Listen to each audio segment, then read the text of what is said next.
Iván Archibaldo Guzmán publica en Instagram autos de lujo valorados en $20 millones, mientras su padre multimillonario se esconde en túneles subterráneos. Esta es la historia del hijo del Chapo y cómo su lujoso estilo de vida hace que su padre parezca un campesino. Cuando los agentes de la DEA se toparon por primera vez con las cuentas de redes sociales de Iván en 2018, descubrieron algo que desafiaría fundamentalmente su comprensión de cómo la riqueza de los cárteles de la droga opera a lo largo de generaciones. La impactante realidad fue inmediata e innegable.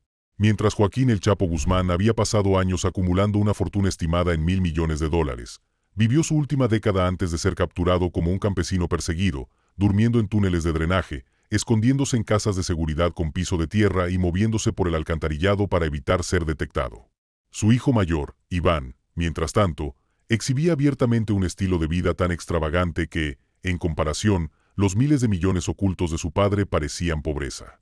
Lo que hizo tan impactante este contraste generacional no fue solo la diferencia en el estilo de vida, sino la completa inversión de la filosofía criminal. El Chapo había construido su imperio bajo el principio de que la visibilidad significaba la muerte, gastando su vasta fortuna en sobornos, túneles y seguridad, mientras vivía como un campesino fugitivo a pesar de ser uno de los hombres más ricos del mundo. Iván había transformado esa misma empresa criminal en una marca de lujo, publicando fotos de armas bañadas en oro, jets privados y colecciones de Lamborghini que su paranoico padre habría considerado suicidas. El impacto psicológico en las fuerzas del orden fue profundo e inmediato. Eran agentes que habían dedicado décadas a cazar a un fantasma que se movía entre sombras y pasadizos subterráneos, un multimillonario que vivía como si nada mientras su fortuna permanecía enterrada en escondites ocultos. Ahora rastreaban a su hijo a través de historias de Instagram, mostrando fiestas con champán, vacaciones de lujo y colecciones de superdeportivos que representaban una riqueza más visible que la que su padre había exhibido en toda su carrera criminal. Pero Iván Archibaldo no solo gastaba de forma diferente, sino que generaba una riqueza que superaba la imaginación más descabellada de su padre. Mientras que los miles de millones del Chapo seguían siendo cifras teóricas ocultas a las autoridades, el estilo de vida de Iván representaba un flujo de caja activo proveniente de operaciones modernizadas que hacían que el imperio analógico de su padre pareciera primitivo y empobrecido. Lo que las fuerzas del orden descubrieran sobre el verdadero poder adquisitivo de Iván los obligaría a reconsiderar todo lo que creían saber sobre la economía de los cárteles y el cambio generacional que transformó el secretismo multimillonario en una cautela campesina. Para entender cómo Iván Archibaldo pasó de ser el heredero oculto de su padre a un magnate ostentoso del cártel, debemos remontarnos al 15 de agosto de 1983, cuando nació en un mundo de contradicciones que moldearía su revolucionaria estrategia para el enriquecimiento criminal. A diferencia de su padre, quien creció como un auténtico campesino en las montañas de la Tuna, Sinaloa, Iván nació en el lujo que el Chapo se había ganado, pero que nunca se atrevió a disfrutar. Desde sus primeros recuerdos, Iván vio a su padre multimillonario vivir como un animal acosado, durmiendo en diferentes casas de seguridad cada noche, comiendo comida campesina sencilla y vistiendo ropa barata para evitar ser detectado. El impacto psicológico de esta contradicción fue profundo e impulsaría toda la filosofía de Iván sobre la ostentación de riqueza. Tenía ante sí a un padre que dirigía un imperio de la droga con un valor superior al PIB de países pequeños, pero que vivía en condiciones que la mayoría de las familias de clase media considerarían pobreza. La paranoia del Chapo había llegado a tal extremo que se negaba a alojarse en hoteles de lujo, conducir coches caros o vestir ropa de diseñador, creyendo que cualquier ostentación de riqueza lo llevaría a su captura. Iván observó este estilo de vida campesino multimillonario durante su infancia y adolescencia, desarrollando un profundo resentimiento hacia la pobreza autoimpuesta de su padre, que con el tiempo se convertiría en el estilo de vida criminal más extravagante jamás documentado. El punto de inflexión llegó en 2016, cuando el Chapo fue capturado por última vez y extraditado a Estados Unidos, dejando a Iván y a sus 3 hermanos, conocidos colectivamente como los Chapitos, para heredar un imperio que generaba un flujo de caja estimado en $100 millones mensuales. Pero Iván había aprendido algo que su padre nunca entendió. En la era de las redes sociales, la visibilidad podía brindar protección gracias a su estatus de celebridad y la simpatía del público.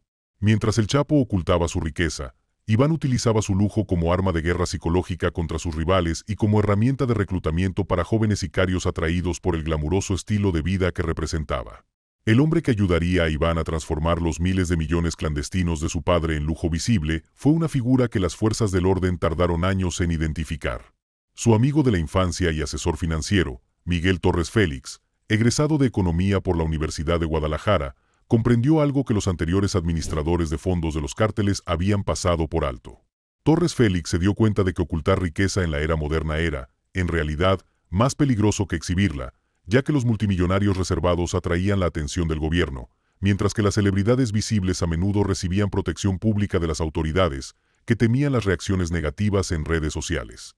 Bajo la dirección de Torres Félix, Iván inició lo que los agentes de la DEA luego llamarían la mayor transformación patrimonial en la historia criminal. A partir de 2017, Iván lanzó su imperio en las redes sociales con publicaciones en Instagram que mostraban armas de fuego bañadas en oro, Lamborghinis personalizados y viajes en jet privado que hacían que los miles de millones ocultos de su padre parecieran dinero ficticio que bien podría no haber existido. Cada publicación estaba cuidadosamente calculada para demostrar no solo su riqueza, sino también un flujo de caja activo que demostraba la continua prosperidad del cártel bajo el liderazgo de los Chapitos. Las cifras eran asombrosas cuando los agentes federales finalmente calcularon los gastos visibles de Iván. Tan solo su colección de coches, documentada, valía más de 15 millones de dólares, incluyendo Lamborghinis, Ferraris y Bentleys personalizados que aparecían con frecuencia en sus publicaciones en redes sociales. Su colección de relojes, que mostraba regularmente en Instagram, estaba valorada en más de 3 millones de dólares, incluyendo relojes Patek Philippe y Richard Mille que costaban más que el hogar de la mayoría de la gente. Lo más impactante de todo es que su colección de joyas, que incluía armas bañadas en oro y accesorios con incrustaciones de diamantes, representaba más de 5 millones de dólares en bienes visibles que su padre jamás se habría atrevido a poseer y mucho menos a exhibir públicamente. Pero la innovación más revolucionaria de Iván fue su enfoque inmobiliario, que expuso la verdadera pobreza del estilo de vida de su padre. Mientras que el Chapo había poseído docenas de casas de seguridad, escondites estrechos e incómodos diseñados para escapes rápidos, Iván comenzó a comprar y exhibir mansiones de lujo que funcionaban como residencias y escenarios para redes sociales. Su residencia principal en Culiacán, Sinaloa, contaba con piscinas infinitas, helipuertos y áreas de entretenimiento donde se celebraban fiestas con cientos de invitados. El contraste fue devastador. Las casas de seguridad del Chapo estaban diseñadas para ocultar su riqueza, mientras que las mansiones de Iván estaban diseñadas para celebrarla. La transformación psicológica se extendió más allá de los simples hábitos de gasto. Iván había reinventado radicalmente el liderazgo de los cárteles en la era digital. Mientras su padre gobernaba mediante el miedo y la invisibilidad, Iván lo hacía a través de la aspiración y la fama. Jóvenes de todo Sinaloa comenzaron a seguir sus redes sociales no solo por sus conexiones criminales, sino también por su estilo de vida. Iván había convertido el narcotráfico en una marca de lujo, con mercancía, colaboraciones musicales y asociaciones con influencers que generaban los flujos de ingresos que su padre había imaginado. Las complicaciones comenzaron cuando los cárteles rivales se dieron cuenta de que la visibilidad de Iván lo convertía en un blanco más atractivo que su padre oculto. El cártel Jalisco Nueva Generación, liderado por Nemesio Oseguera Cervantes el Mencho, comenzó a usar las publicaciones de Iván en redes sociales para rastrear sus movimientos y planear intentos de asesinato. En 2018, Iván y su hermano Alfredo fueron secuestrados por operativos del CJNG que habían identificado su ubicación mediante geoetiquetas de Instagram. Esto desencadenó un dramático rescate que cobró la vida de 17 personas y demostró el alto precio de la estrategia de visibilidad de Iván. Pero en lugar de refugiarse en el escondite de su padre, Iván redobló sus esfuerzos en exhibiciones de lujo, contratando un equipo de seguridad privada de más de 200 guardias armados y modernizando su flota de vehículos con Lamborghinis blindados y Ferraris blindados que conservaban su estética a la vez que le brindaban protección. La ironía era descarnada. Iván gastaba más en seguridad para su lujoso estilo de vida que su padre en toda su vida clandestina, pero aún así lograba mayor éxito operativo y reconocimiento público. La investigación de la DEA sobre los patrones de gasto de Iván reveló algo que sorprendió incluso a los agentes antinarcóticos más veteranos. Su riqueza visible representaba solo una fracción del flujo de caja real de los Chapitos. Mientras el Chapo acumulaba sus miles de millones en escondites y cuentas secretas, Iván reinvertía activamente las ganancias del cártel en negocios legítimos, carteras de criptomonedas y bienes raíces internacionales que generaban flujos de ingresos adicionales. La riqueza oculta de su padre era estática y menguante. La riqueza visible de Iván era dinámica y crecía exponencialmente. La revelación final que consolidó la transformación de Iván, de heredero de su padre a superior, llegó en 2019, cuando analistas del Departamento del Tesoro de Estados Unidos calcularon que los ingresos anuales de los Chapitos habían superado las ganancias máximas del Chapo en más de un 300%. Iván no solo había heredado el imperio de su padre, sino que lo había transformado en una marca de lujo moderna que generaba más riqueza, atraía a más reclutas y se ganaba más respeto que los miles de millones que el Chapo había acumulado durante décadas de vida campesina. El silencio en la celda de máxima seguridad del Chapo no era solo aislamiento. Era el sonido de un campesino multimillonario al darse cuenta de que su hijo había logrado todo lo que él, por miedo, no se atrevía a intentar. Pero esta historia se vuelve aún más increíble al ver lo que le sucedió al hijo de Pablo Escobar, Sebastián Marroquín, un hombre que adoptó un enfoque completamente opuesto al heredar el legado criminal de su padre e hizo que la revolución del lujo de Iván pareciera aún más extraordinaria en comparación. Mientras Iván transformaba la riqueza oculta de su padre en un imperio visible, Sebastián eligió deliberadamente la pobreza y el anonimato, creando un marcado contraste que resaltaba cuán revolucionaria era la estrategia de Iván para la herencia de los cárteles. La historia de Sebastián Marroquín tras la muerte de Pablo Escobar en 1993 se lee como un reflejo de la historia de Iván, e ilustra a la perfección porque sus decisiones impactaron tanto las autoridades policiales, que esperaban que todos los herederos de los cárteles siguieran el mismo patrón de retirada y ocultación. Cuando Pablo Escobar fue asesinado por las autoridades colombianas, su familia huyó a Argentina, donde Sebastián cambió su nombre, renunció al imperio criminal de su padre y pasó décadas viviendo como un arquitecto de clase media que evitaba activamente cualquier conexión con los miles de millones de dólares de su padre. El enfoque de Sebastián era exactamente lo que los agentes de la DEA esperaban de los hijos de los cárteles: vergüenza, secretismo e intentos desesperados por escapar de la sombra criminal de su padre. Escribió libros condenando la violencia de su padre, concedió entrevistas disculpándose por los crímenes de Pablo y vivió en apartamentos modestos, elegidos deliberadamente para distanciarse de cualquier indicio de riqueza heredada del narcotráfico. Toda la vida adulta de Sebastián se centró en demostrar que no se parecía en nada a su padre, un narcotraficante multimillonario, lo que hacía que el enfoque opuesto de Iván, celebrar y amplificar el éxito criminal de su padre, pareciera aún más audaz e inaudito. El contraste se volvió devastador cuando los investigadores compararon ambos enfoques con la riqueza heredada del narcotráfico. Sebastián había renunciado a una herencia estimada en $2.000 millones del imperio del narcotráfico de su padre, optando por trabajar como arquitecto legítimo, ganando un modesto salario de clase media en Buenos Aires.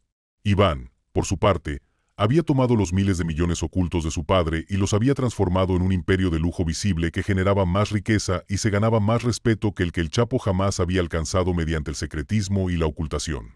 Lo que hacía aún más llamativa la comparación era la diferencia en los resultados operativos. La renuncia de Sebastián al legado criminal de su padre le había proporcionado seguridad y anonimato, pero también había significado abandonar la organización narcotraficante más poderosa de la historia colombiana. La adopción y modernización del imperio criminal de su padre por parte de Iván le había generado riesgos y visibilidad, pero también había generado una riqueza y un éxito operativo sin precedentes que hicieron que la cautela campesina de su padre pareciera no solo innecesaria, sino contraproducente. El impacto psicológico en las fuerzas del orden fue profundo cuando se dieron cuenta de que Iván había triunfado precisamente porque había rechazado todo lo que Sebastián Marroquín representaba. Mientras Sebastián pasó décadas disculpándose por los crímenes de su padre y viviendo la pobreza voluntaria, Iván había convertido la reputación criminal de su padre en una marca de lujo que atraía seguidores, generaba ingresos y atemorizaba a sus rivales. La vergüenza de Sebastián lo había vuelto invisible e impotente. El orgullo de Iván lo había enriquecido e influyente, superando cualquier logro de El Chapo. Las autoridades colombianas, que habían investigado el estilo de vida deliberadamente modesto de Sebastián, quedaron atónitas al estudiar el imperio de las redes sociales y las exhibiciones de riqueza de Iván. Habían asumido que todos los herederos de los cárteles seguirían el patrón de renuncia y ocultación de Sebastián, lo que hacía que la revolución del lujo de Iván pareciera un modelo completamente nuevo de herencia criminal. Donde Sebastián veía los miles de millones de su padre como una maldición de la que escapar, Iván los veía como una base que expandir y celebrar. Las diferencias operativas eran igualmente marcadas y reveladoras. La carrera legítima de arquitectura de Sebastián generaba ingresos modestos y no requería consideraciones de seguridad, pero también implicaba abandonar la infraestructura multimillonaria del narcotráfico que Pablo Escobar había construido durante décadas. El liderazgo de Iván en el cártel de lujo requería enormes inversiones en seguridad y una gestión constante de riesgos, pero también había generado ingresos anuales que superaban los ingresos máximos de su padre y Pablo Escobar juntos. Los agentes federales que estudiaban ambos casos se dieron cuenta de que Iván había logrado algo sin precedentes en la historia criminal. Había modernizado con éxito la riqueza heredada del narcotráfico para la era de las redes sociales, mientras que Sebastián simplemente la había abandonado por completo. El contraste hizo que la transformación de los miles de millones ocultos de su padre en un lujo visible por parte de Iván pareciera no solo revolucionaria, sino brillantemente estratégica en comparación con la alternativa de la pobreza voluntaria y la impotencia. La comparación mostraba por qué el enfoque de Iván había sido tan exitoso y escandaloso. Transformó la vergüenza heredada en riqueza ostentosa, haciendo que el estilo de vida campesino de su padre multimillonario pareciera una tragedia.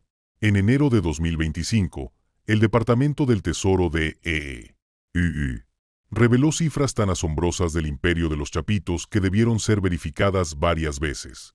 Iván no solo superó financieramente al Chapo, su flujo de caja anual superaba los 200 millones y su cartera total alcanzaba 800 millones en solo 8 años, casi el doble de las ganancias de su padre en toda su vida. Pero lo más impactante fue psicológico. El Chapo no ocultaba riqueza por estrategia, sino por una mentalidad de pobreza que le impidió disfrutar de sus millones. Iván rompió esa prisión, viviendo como un príncipe multimillonario, ganando protección mediante celebridad, simpatía pública e influencia en redes sociales, algo que su padre jamás logró. Su lujo visible fortalecía su imperio mientras el secretismo del Chapo lo había llevado a la captura. Iván no solo heredó el imperio, sino que lo transformó. Utilizó la riqueza como arma para reclutar, intimidar y expandir, demostrando que la prudencia de su padre no era sabiduría sino una mentalidad campesina de montaña. Vivió tan lujosamente que hizo que el Chapo pareciera un campesino, revelando que el verdadero legado del capo era su incapacidad de disfrutar lo que había construido. La era de la riqueza oculta terminó. La nueva generación entendió que la verdadera riqueza solo vale si se vive plenamente.